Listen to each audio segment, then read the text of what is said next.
প্ৰলয়ংকৰী বানে সৰ্বস্বান্ত কৰিলে খুমটাইৰ বিভিন্ন অঞ্চলৰ জনতাক আজিও আশ্ৰয় শিবিৰতে থাকিবলগীয়া হৈছে শক পৰিয়াল। এই সৰ্বস্বান্ত পৰিয়ালসমূহৰ কাষত থিয় দিছে খুমটাইৰ যুৱ নেতা অমিত নাকি।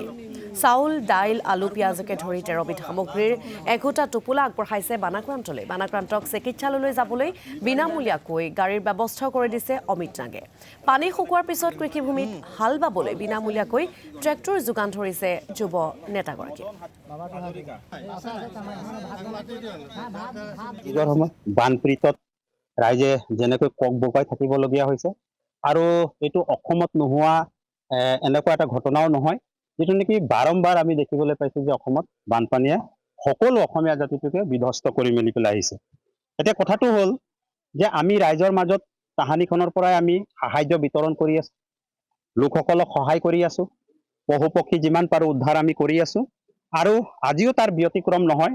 আজি আমি গোলাঘাট জিলাৰ খুমটাই সমষ্টিৰ হাউতলি চাহ বাগিচাত আকৌ বিলপাৰ এনেকুৱা ঠাইত আহি কৰি মেলি পেলাই আমি খাদ্য সামগ্ৰী বিতৰণ কৰিছোঁ।